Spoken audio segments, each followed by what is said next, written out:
Lorenzo Meyer. En Aristegui Noticias. Bueno, pues el último informe de gobierno, la reforma judicial, el Congreso instalado. ¿Por dónde empezamos, Lorenzo? Buenos días y bienvenido. Buenos días. Fíjate que hace tiempo que no tocamos el tema internacional, pero yo creo que vamos a seguir sin tocarlo, porque con tantos asuntos, sí. La problemática nacional está que arde. Da para el 100% de nuestra preocupación, pero ojalá algún momento después podamos echar un vistazo al resto del mundo, que tampoco está la cosa como para olvidarse de ello. Pero en fin, totalmente. El último informe presidencial. Bueno, está primero la forma y luego el contenido. La forma es novedosa porque tenemos que compararlo con los informes del pasado. ¿Cómo se ha ido transformando esta ceremonia? En el PRI, cuando el dominio del PRI era absoluto, era un día en que se estaba todo muy acartonado y previsto. Se daba el informe en el Congreso, los diputados hasta se contaba cuántas veces aplaudían, y para llegar al Congreso, recuerdo todavía ese carro descubierto en donde el presidente iba de pie, escoltado por el escuadrón de caballería del Colegio Militar, y que había una lluvia de papelitos hasta llegar al Congreso y ahí ya dar el informe, y luego había la contestación del informe, que siempre era un poco extraño, porque ¿cómo iban a contestar el informe si apenas lo acababan de dar? No tenía tiempo de analizarlo el que lo iba a contestar, pero ya sabía, todo estaba muy previsto. En esta ocasión ya no fue en el Congreso, fue en el sitio donde a veces más que en el Congreso se discute y se confrontan las posiciones políticas, que es en el Zócalo. El Zócalo se ha convertido ahora en la Plaza de la Discordia, donde primero uno y luego el otro grupo lo llena o casi lo llena. Supongo que va a seguir siendo así el caso. Luego, la forma un tanto coloquial en algunos momentos de Andrés Manuel, en donde se hizo una mezcla de mañanera, una mañanera grande, y informe tradicional. El informe tradicional es el que daba las cifras: tantos kilómetros de carreteras construidos, tantos puentes construidos y cosas por el estilo, que lograban en el pasado, por prolongarse las cifras, lograban realmente dormir al auditorio. Bueno, en el Congreso no se dormían, pero en las casas sí se dormían, y yo puedo atestiguarlo de mi niñez. Ahora fue relativamente corto en comparación con esos tradicionales, y tiene el sabor de la despedida. Andrés Manuel se despide en un ambiente en donde para algunos es una cosa negativa, para otros es una cosa positiva. Es el cambio de régimen. Ya las cosas, ahora sí, cambiaron mucho más que cuando el PAN tomó la presidencia, pero el contenido de la política siguió siendo más o menos el mismo. Ahora sí ya podemos decir sin muchos titubeos que sí, el régimen ha cambiado. Claro, algunos verán este cambio de una manera muy negativa, es comprensible. Otros lo veremos de manera positiva. se sabe ya, está claro, que Claudia Sheinbaum será la próxima presidenta, pero exactamente por dónde va a transcurrir el cambio en el largo plazo. En primer lugar, si hay largo plazo, pero en caso de que haya largo plazo, ¿cómo va a transcurrir? En el arranque fue, por un lado, pacífico. Se llegó a el momento en que la izquierda, una izquierda no particularmente radical, pero de izquierda, dadas las condiciones de México, toma el poder por la vía de los votos y con una oposición dividida en el 2018, que no pudo tener lo que después iba a lograr, que es un bloque, una unidad contradictoria, pero que tenía en López Obrador y el López Obradorismo un punto de referencia que los unía. Estaban más en contra de López Obrador que en contra de su tradicional enemistad entre el PRI y el PAN. El PRD, bueno, pues ya desde entonces se veía que venía hacia abajo, pero PRI y PAN sí hicieron una mancuerna. Hubo realmente oposición en las elecciones, funcionó así y funcionó ya sin grandes problemas, sin los grandes fraudes, por ejemplo, del 88. Bueno, los fraudes vienen desde la elección en que Vasconcelos se presenta como candidato de oposición, al iniciarse el régimen ya de partido dominante, y de ahí para el Real, en el enriquismo, por ejemplo, bueno, desde Almazán, el enriquismo, sufrieron los problemas de unos fraudes evidentes. Bueno, esta vez ya no. Entramos en un sistema distinto. Afortunadamente, no hay incidentes violentos, pero no hay violencia en las elecciones. Así que sí hay un cambio de régimen. No todo lo que se prometió se hizo, pero se intentó al menos echar a andar esto. Serán las presidencias que vienen, para empezar la de Sheinbaum, pero quién sabe cuántas vengan ya de ese estilo. Y es que el cambio de régimen de una manera pacífica sí requiere tiempo. De una manera revolucionaria, bueno, se le cortan la cabeza al rey y a la reina en Francia y vámonos a una nueva forma de gobernar. Pero cuando el cambio es como en nuestro caso, pues va a tardar.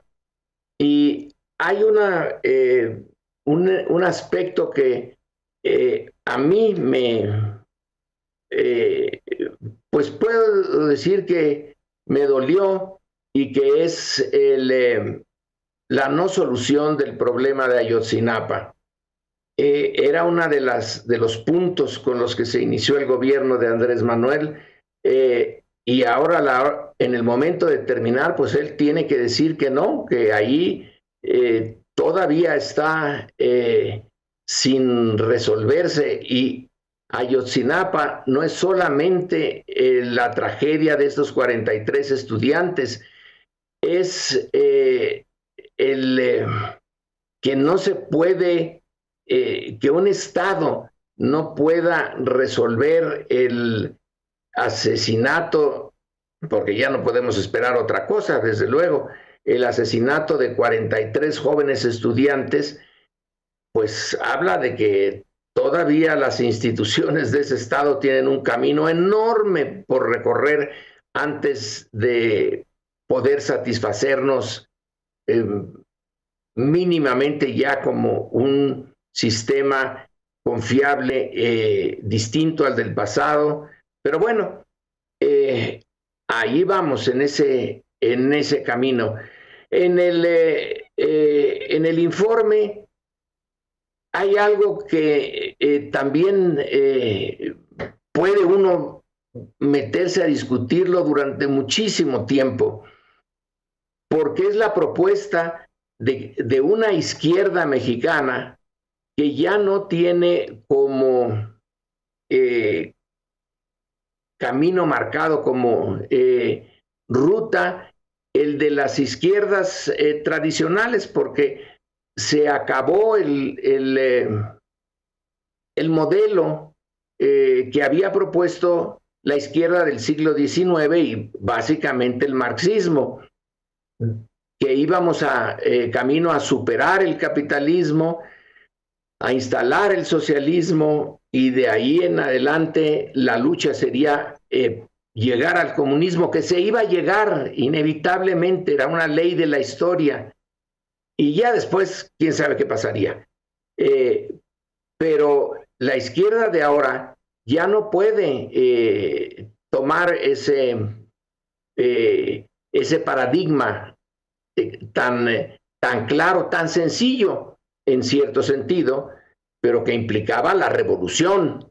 Todo el camino de la izquierda dura, tradicional, iba por la revolución, y de la revolución se iba al cambio, camino hacia el socialismo. Bueno, pues ahora ya no se puede con realismo estar esperando a la revolución, y el modelo soviético, que durante tanto tiempo más o menos estaba sirviendo como el paradigma, a veces abiertamente, a veces un poco velado, pero ya no existe.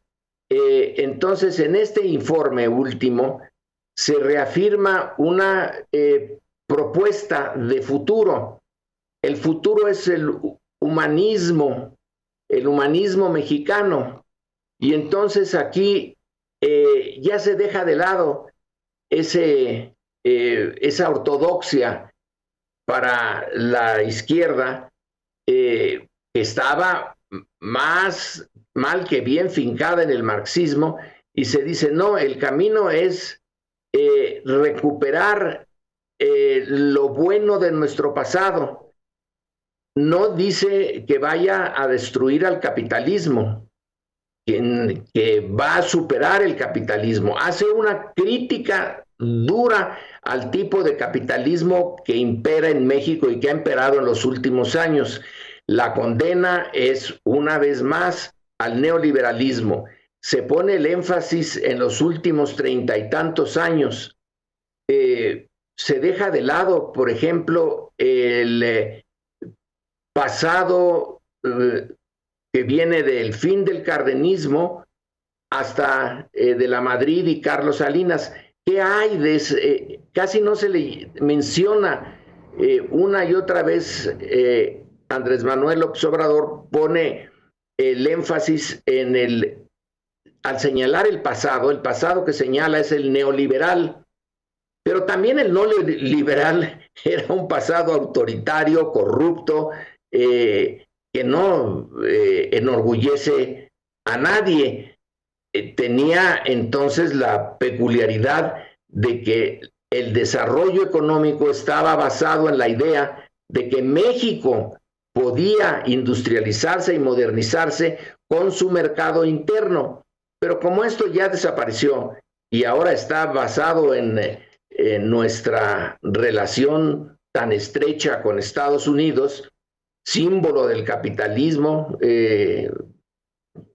cuna del capitalismo actual, entonces la visión de nuestro futuro desde la izquierda, y yo no digo que esté mal, es interesante y quizá inteligente, que se desecha ese proyecto que de alguna con variantes, estaba basado en la propuesta europea de futuro de socialismo y comunismo, y ahora es la recuperación de los valores que conciernen a la política de Hidalgo, que ahí empieza la condena a la acumulación exagerada de riqueza, pero no es una condena al capitalismo, es a la acumulación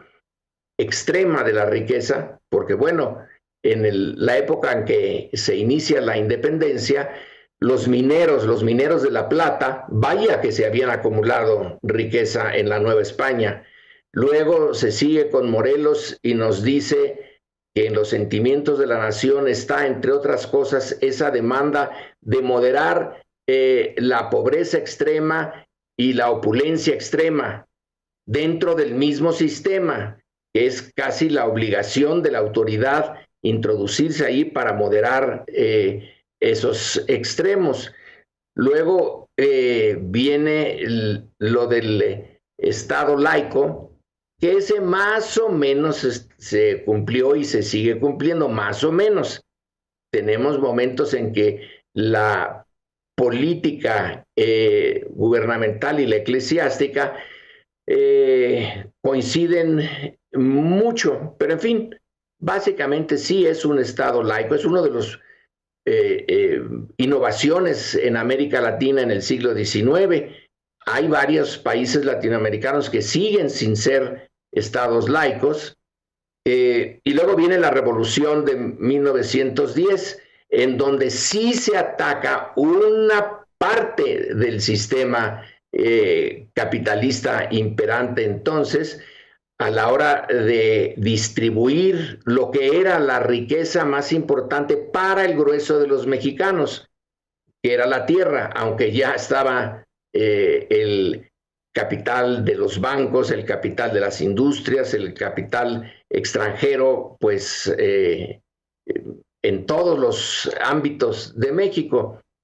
Pero por lo menos sí se modifica la propiedad en algunos aspectos con la revolución, y después el cardenismo reafirma esto, lo hace más tangible, la reforma al sistema de propiedad capitalista en la agricultura, y luego con la expropiación petrolera, pues en la gran industria. Eso lo toma en el discurso de Andrés Manuel López Obrador en muchas partes, pero lo reafirma aquí en su último informe. El proyecto es, bueno, dentro de las posibilidades, no está el cambiar el capitalismo. Va a seguir, entonces lo que hay que hacer es ponerle límites, encuadrarlo en un marco legal y político y efectivo, en donde sus extremos ya no funcionen, sino que se modere. Es un proyecto pues modesto, pero muy realista, el de ver hacia el futuro inmediato como un esfuerzo continuo para moderar esto que en el caso de México y de Estados Unidos y otras partes también, es que la acumulación de riqueza es ya obscena, va a unos niveles de que en una sola persona o en una sola familia en nuestro país se tienen una acumulación de riqueza privada superior a los 100,000 millones de dólares. Hace Andrés Manuel énfasis en que la pobreza extrema disminuyó, pero todavía hay mucha pobreza extrema en México, mientras en el otro extremo del continuum entre pobreza extrema y riqueza extrema, tenemos acumulaciones que son capaces de llegar a superar los 100,000 millones de dólares y van para adelante, porque ya en este sentido la inercia dentro de la acumulación es una fuerza considerable, ya casi sin que le ponga más énfasis, el capitalista se va a ir acumulando más y más y más riqueza privada en unos cuantos. Ahí está a mi juicio, el punto central no solamente del informe, sino de la razón de ser del cambio de régimen, que es primero los pobres. Lo volvió a usar, a enfatizar. Hay que acabar con la pobreza extrema, pero no dice nada de la riqueza extrema, que es donde ahora la izquierda posible, la izquierda moderna, yo vuelvo a citar a Thomas Piketty, el economista francés, dice: lo que hay que hacer es poner límite a esa acumulación de riqueza, porque resulta que como va creciendo tanto, aunque la pobreza extrema disminuye, de todas maneras la desigualdad sigue aumentando. Y ahí está el reto para el inicio del nuevo régimen, conseguir que México logre el equilibrio que Morelos propuso en su documento sobre los sentimientos de la nación, que es una buena observación la de Morelos, pero llevamos tanto tiempo sin poderla hacer enteramente realidad. Sabemos que es una tarea pero dificilísima, pero fundamental para que nuestro país más o menos tenga una estructura social aceptable para todos. Pero en fin, esa es mi observación sobre el informe presidencial, el último informe presidencial de Andrés Manuel, con el Zócalo lleno a reventar y las calles aledañas, y también con el trasfondo de lo que la oposición va a enfatizar, que son las manifestaciones en contra de la reforma al sistema judicial mexicano. Ni más ni menos, pues ahí está este panorama, doctor Lorenzo Meyer. Como siempre, gracias por estar aquí esta mañana de lunes. Buenos días y hasta la próxima. Buenos días. Buenos días. Lorenzo Meyer. En Aristegui Noticias.